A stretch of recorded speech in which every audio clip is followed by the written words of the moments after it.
you? Nice February winter's day in Fort Niger.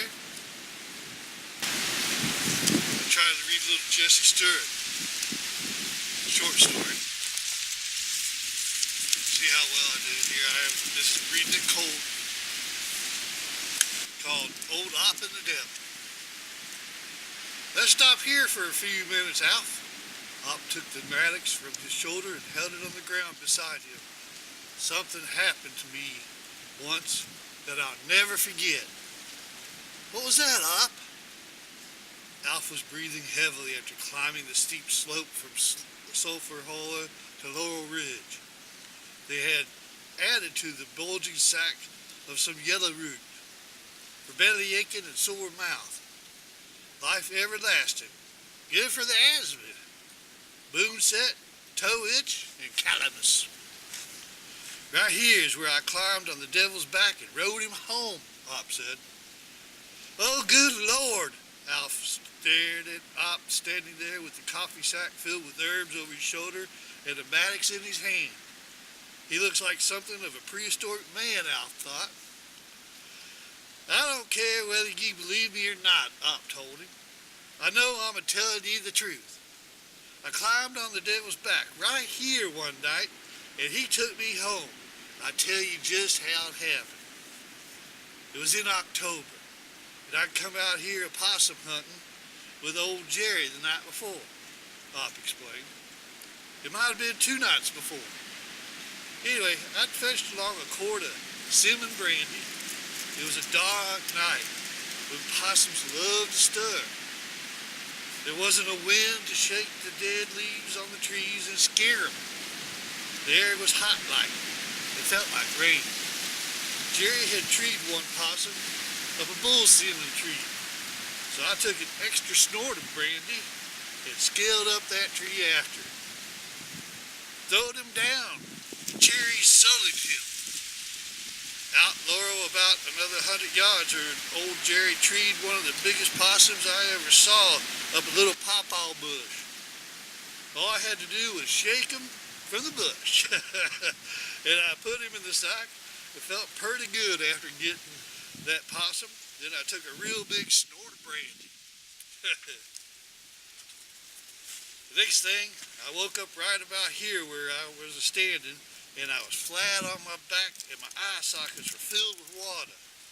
But my clothes were dry. That's the reason I say I might have come out here a couple of nights before the devil carried me home. I might have been here that long. I know it had poured rain sometime after I'd laid down, or my eye sockets wouldn't have been full of water. But that's a sign that I'd never moved till I woke up.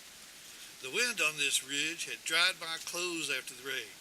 Old Jerry was laying beside me when I rose up and the water run down my face. The moon was a-shining and poor Jerry looked like a mud dauber. He was so thin in the middle. The possums were jumping around in the sack. I got up on my feet, wiped the water from my eyes and my shirt tail and looked up at the thin little moon above Laurel Ridge. I didn't feel bad at all. It felt pretty good. Old Jerry barked and ran circles around me when I come alive again. I picked up this very Maddox I'm carrying now and put the possum sack around my shoulders and hadn't walked 5 steps until I met somebody. I thought he was a fox hunter at first. Howdy, Op, he said to me. Where do you think you're going? I'm going home, I told him. You've not been there for 3 days, he said to me. How do you know, I asked him, suspicious-like. You've not been fox hunting that long, have you, Plack? I thought he was old Plack Rivercomb, who hunts the fox up here on Laurel Ridge. I'm not Plack Rivercomb, he said to me. Look me over. I've never fox hunted in my life. Several of the fox hunters are my boys, and I'm with them a lot. You know what? I take care of my own. Climb on my back, and I'll give you a lift. I'll take you home. I wasn't a bit scared right then. I thought, He was the spirit of one of them big timber cutters that had gone on before. But when I looked him over right there in the moonlight, I know he wasn't a spirit of a man. How do you know? Alf asked Abelby. You never saw a spirit of a man with a pair of horns above his ears that come out 2 feet from the side of his head and bit back like oxbows, did you? Pop said. I never saw such horns. How he managed to get through the brush with that pair of horns was a mystery to me, I thought. I thought when he first spoke to me, he was wearing a dark suit of clothes that needed pressing. For the legs of his pants were like big, round, dark, black oaks. But when he looked over me more carefully, I saw he wasn't wearing a suit at all. His skin was something like bear skin, only the hair was longer. And when I looked at his feet, I saw that he had cloven foots. Whether he was wearing steel shoes like the giant oxen on Laurel Ridge used to wear, I'll never know. But he was made in the image of a man. He walked standing up and not on all fours, his shoulders broader than my cabin door, and a big unshaven face like a bear's. He had a full set of teeth that looked like small white hand spikes. He had mule ears he could twitch in the direction of any sound. What kind of spirit are ya? I asked, looking him over. I've never seen you before here on Laurel Ridge. But I've been on Laurel Ridge many times before, he said. I was on Laurel Ridge before you were ever born, and I'll be here after you're gone. I'm a spirit you've heard more than any other spirit on Laurel Ridge. I'm the devil. Get on my back. Go up. Let's get going. No, thank you. I'll walk, I said, nice and polite like. No, I'll take you home. He insisted. If you don't ride on my back, you'll be sorry, spirit, one of these days. Then old Jerry, who had whined and barked an inch closer to the smell of this giant devil, old Jerry must have thought he was another harmless spirit like so many he'd seen when he hunted at night on Laurel Ridge. But the devil kicked at Jerry with a mighty hoof that whistled as it cut the air. And if Jerry hadn't been quick on the dodge, he'd have kicked his head clean off to his shoulders. Jerry took off around Laurel Ridge running and a barking, and I'd never heard him before. That's the only time he ever forsook me, and I never held it against him. Get on my back, Op, the devil said, speaking plain as I had ever heard, with a big voice as the roar of the waters in April down at Sandy Falls. I don't have time to fool with you too long. I've got business to do. You know, I'm a busy spirit. I never sleep. I go day and night. I have to be in 1,000 places at once. I'm nowhere else tonight but right here. You're not getting my split personality. You're getting all the charm I can turn on one of my prospective subjects. Saw you drinking my brew from the Simmon, so I wanted to do something for one of my own. But I have a Maddox in my sack with 2 possums in it, I said, thinking fast. That won't add too much to the load. I'm able to carry my broad shoulders, he said. And he took my Maddox in his big hand as a coal scoop with hairy fingers big as sticks of stove wood. He took the possum sack in the other hand, leaped upon his back. I leaped upon his back like a squirrel. Put a leg over each shoulder and a hand on each horn, and he started around Laurel Ridge with me. That's enough, Alf said. I don't want to hear any more. Alf started walking around Laurel Ridge, and Op followed with the sack across his shoulder and the Maddox in his hand.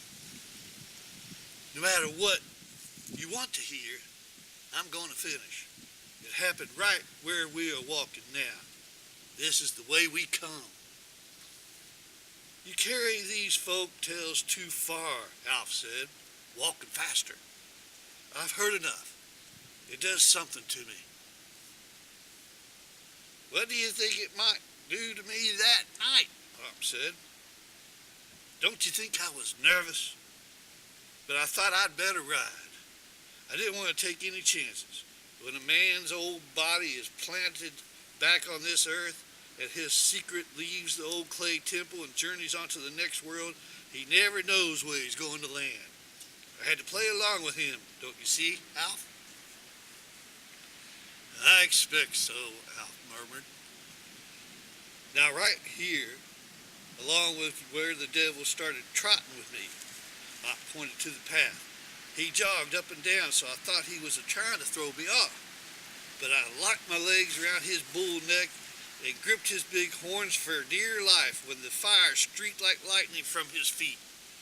That's the reason I've often wondered if he wore steel toes like an oxen with his cloven feet.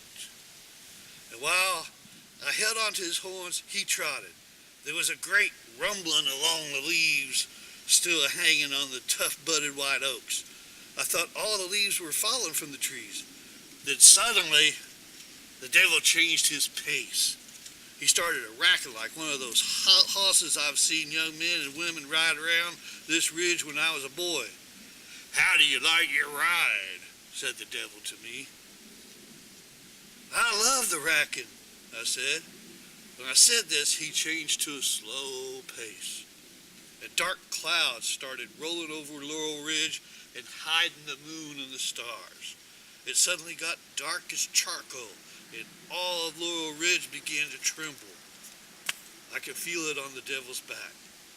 All of a sudden, lightning flashes cut out the dark, thick air. They danced over the devil's horns till I thought once I'd have to let go. How do you like me now? The devil asked me. I don't like it at all, I said. And he laughed. It sounded like thunder that was jarring Laurel Ridge to its foundations. I heard trees splintering on both sides of me as the devil took off at a gallop. I thought he was running to beat a great storm that was at our heels. I could hear the rain behind us, but I couldn't look back to see. The fire was flying in all directions, rain falling behind, yet the devil was galloping ahead of the storm, and I was riding as comfortably as I'd ever ridden anything in my life. And when my legs locked around his bull neck and my hands a hold of his horns, he took me full speed right up front of my cabin and stopped so suddenly his big feet skid 20 feet on the ground and streaks of fire shot up from them. Old Jerry ran from the cabin, barking and a growling. Here, old boy.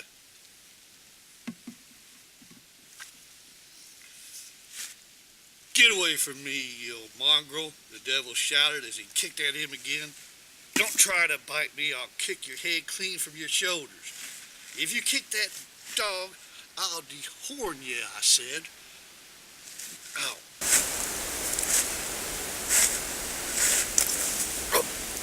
Cut. Ow.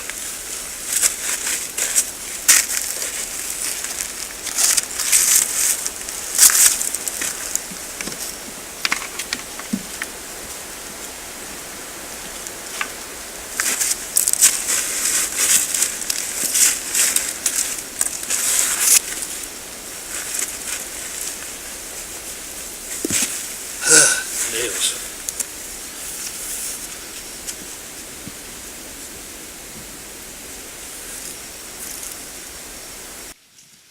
Get away from me, you mongrel, the devil shouted as he kicked at him again.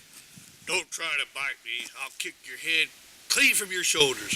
If you kick that dog, I'll dehorn you, I said.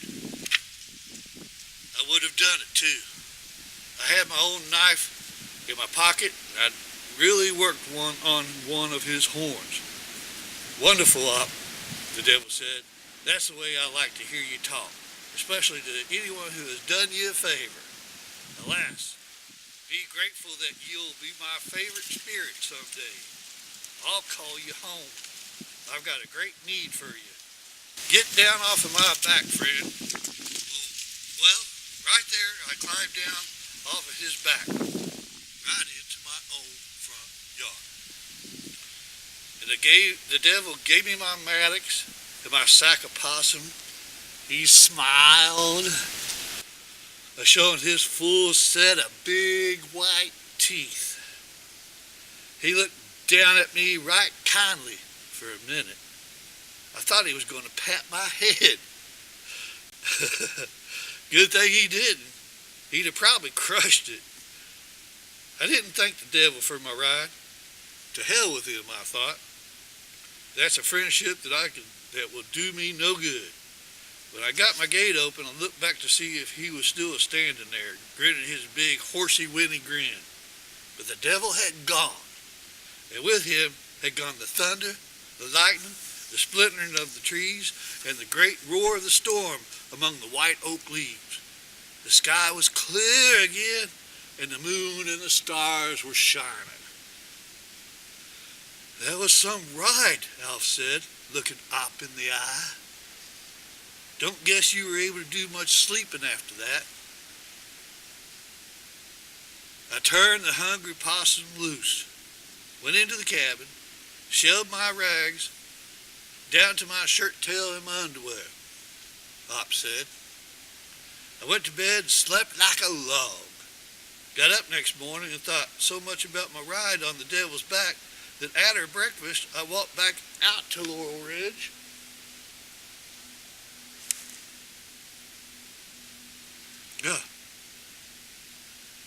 To see how many trees the lightning had struck and what the storm had done. Not a tree was split by the lightning, and the Simmons and the pawpaws were all standing. And I decided to myself, the devil was a big bluff, just a big win. If I ever got on his back again,